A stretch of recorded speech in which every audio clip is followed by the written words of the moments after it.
నవత టీవీకి స్వాగతం.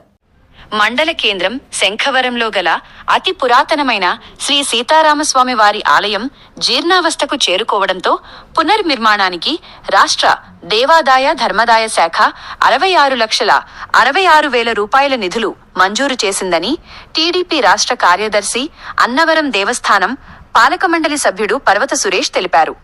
మండల కేంద్రం శంఖవరంలోని పర్వత సురేష్ గృహంలో సోమవారం విలేకరుల సమావేశం నిర్వహించారు. ఈ సందర్భంగా సురేష్ మాట్లాడుతూ, శంఖవరంలో అతి పురాతనమైన ఆలయంగా, భూ సంపదలు కలిగిన దేవాలయంగా, ఈ ప్రాంతంలో ఎన్నో వివాహాలు జరిగిన ఆలయంగా పేరొందిన శ్రీ సీతారామస్వామి వారి ఆలయం నేడు నిరాధారణకు గురయ్యింది. అయినప్పటికీ ఈ ఆలయం గత పాలకుల పాలనలోనే జీర్ణావస్థకు చేరుకున్నప్పటికీ పట్టించుకున్న దాఖలాలు లేవన్నారు. ఆలయం పరిస్థితులను ప్రత్తిపాడు ఎమ్మెల్యే వరుపుల సత్యప్రభ దృష్టికి తీసుకువెళ్లగానే ఆమె స్పందించి దేవాదాయ శాఖ మంత్రి ఆనం రామనారాయణ రెడ్డితో మాట్లాడి నిధులు మంజూరుకు ఎమ్మెల్యే కృషి చేశారన్నారు. సమావేశంలో పార్టీ అబ్జర్వర్, పిఠాపురం మండలం మాజీ జెడ్పీటీసీ బర్ల అప్పారావు, టీడీపీ నేతలు బొర్రా వరప్రసాద్, బైరా శ్రీరామ్మూర్తి, బొర్రా లచ్చబాబు, ఆర్యవైశ్యులు, బొండా జగదీష్, కుసుమంచి కృష్ణారావు, రంగా వీరబాబు, కుసుమంచి సీతారామాంజనేయులు, కంచర్ల రాయులు గుప్తా, బొండా నగేష్, కులుకూరి సురేష్ తదితరులు పాల్గొన్నారు. అనేక కార్యక్రమాల్లో ఆవిడ పరుగు పెడుతూ మమ్మల్ని పరిగెట్టిస్తూ కార్యక్రమాలు చేస్తూ ఉన్నారు. దీనికి మరి నరేంద్ర మోడీ గారి నాయకత్వంలో కూటమిగా ఏర్పడ్డ తర్వాత ఒక పక్క విజనరీ సాహసోపేతమైన నిర్ణయాలు తీసుకోవడానికి మారిపోయినటువంటి పవన్ కళ్యాణ్ గారు, అదేవిధంగా మరి యువతకి మరి దిక్సూచిలా మరి లోకేష్ బాబు గారు పారిశ్రామిక ప్రగతి పరిగెట్టిస్తూ మరి అనేక రకాలుగా విద్యా ఉపాధి అవకాశాల మెరుగుని కోసం ఆయన ప్రయత్నం చేస్తూ ఉన్నారు. మరి ముఖ్యంగా మరి మన గ్రామంలో చూసుకుంటే మరి ఎన్నో ఏళ్ళుగా అసంపూర్తిగా ఉన్నటువంటి కార్యక్రమాలు, శ్మశాన వాటికి అభివృద్ధి కానీ, మార్కెట్లో రోడ్లు కానీ, మరి అదే చక్కటి డ్రైనేజ్ సిస్టమ్ R&B రోడ్కి ఏర్పాటు చేయడంలో కానీ వారు కృషి చేయడం జరిగింది.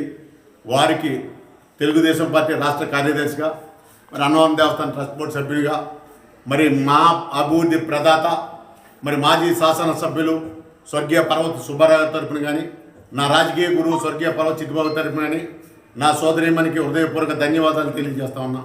అదేవిధంగా ఏ కార్యక్రమం సరే మా శాసనసభ్యురాలకు చేదోడు ఆదరుకుంటూ ఒక పక్క సానా సతీష్ బాబు గారు కానీ, పార్లమెంట్ సభ్యులు ఉదయ్ శ్రీనివాస్ గారు కానీ చక్కటి సహకారం అందిస్తూ ఇవాళ అభివృద్ధిలో వాళ్ళ వంతు సహకారం మా శాసనసభ్యులకు అందిస్తానని చెప్తా ఉన్నాం. మరి ఆ క్రమంలో భాగంగా కూడా పట్టించుకోవాలి. గత పాలకుల పరిస్థితుల్లో మరి మా శాసనసభ్యులు అయిన తర్వాత ఒక కార్యక్రమంతో మేము వెళ్తూ ఉంటే చూసినప్పుడు మరి బాధ కలిగి, మరి దేవుడికి ఆతున్నప్పుడు కూడా అది అమ్మి ఖర్చు పెట్టడానికి పనిచేయదు, వాటి అభివృద్ధికి మాత్రమే సాగే విధంగా చేయాలి. మరి ఆ పరిస్థితుల్లో వారికి మేము రిప్రజెంటేషన్ ఇచ్చుకుంటే వారు CGFలో 80 లక్షలు శాంక్షన్ ఇప్పించడం జరిగింది.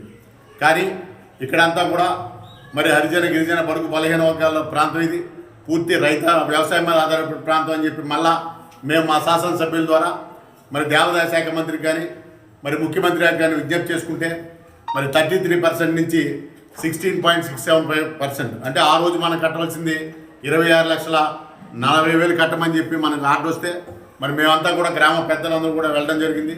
వెళ్తే మరి ఇప్పుడు 13,34,000 శాంక్షన్ ఇవ్వడం జరిగింది. మరి నేను ఈ కార్యక్రమం తీసుకోవడానికి ముఖ్య కారణం, గ్రామంలో నేను ఒకరోజు కళ్యాణానికి వెళ్ళినప్పుడు మరి ఆ గుడి కూడా స్వర్గీయ పర్వత సుబ్బారావు చిట్టుబాబు టైంలో మరి నాకు మన వైశ్య మిత్రులు ఆ కార్యక్రమాన్ని చాలా చక్కగా కళ్యాణాది చేశారు. నేను వారిని స్ఫూర్తిగా తీసుకుని మరి ఈ గుడి కార్యక్రమం కూడా చేయాలని చెప్పి వారిని నేను రిక్వెస్ట్ చేసినప్పుడు యావత్ సంఘం కూడా ఈ పునర్నిర్మాణానికి నాకు పూర్తి సహాయ సహకారాలు అందిస్తానని చెప్పి మాట ఇవ్వడం జరిగింది. మరి ఆ కోవలోనే మరి శాసనసభ్యులు 26 లక్షలు, ఎక్కడ 13 లక్షలు, కాబట్టి 13 లక్షలు 50% నాకు శాంక్షన్ ఇప్పించేందుకు నా సోదరిమణికి నా గ్రామం తరపున, మీ అందరి తరపున, నా పూర్వీకుల తరపున కూడా హృదయపూర్వక ధన్యవాదాలు తెలియజేస్తున్నా. మొట్టమొదటి నా మరి శాంక్షన్ వచ్చిన తర్వాత మనం డబ్బులు కట్టాలి.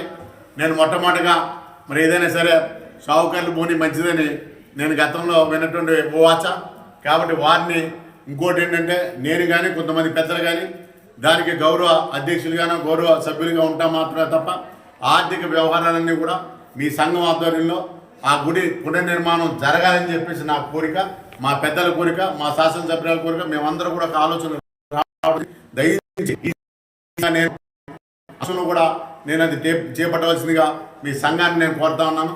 దానికి మీ ఆమోదాన్ని కూడా ఎందుకంటే ఇక్కడ ప్రతి రైతు అరెకరం ఎకరం తప్ప ఎవరు కూడా 10 ఎకరాల రైతులు లేరు. ఆర్థిక ₹1 పెట్టుకోలేరు. మిమ్మల్ని చూసో లేకపోతే మన కృషి ఫలితం చూసో ఎవరో ఒకరు దాతలు ముందుకు వస్తారు ఈ 13 లక్షలు కట్టడం కోసం అని చెప్పి కూడా గుడి నిర్మాణంలో 100% పంచుకోవాలని ఆకాంక్షిస్తూ, అదేవిధంగా వారనే కాదు వారి తోడ్పాటుగా ఆ ప్రాంత ప్రజలు కానీ ఆ ప్రాంత పెద్దలు కానీ గ్రామంలో ఈ శాంక్షన్ వచ్చిన తర్వాత మరి ఇంకా నాకు తెలిసి వైదిక కార్యక్రమాలు అయితే నాకు పెద్ద అనుభవం లేదు. కూడా అభ్యర్థించడం కోసం ఇబ్బందులు చెప్పి సందర్భంగా మనం చేస్తూ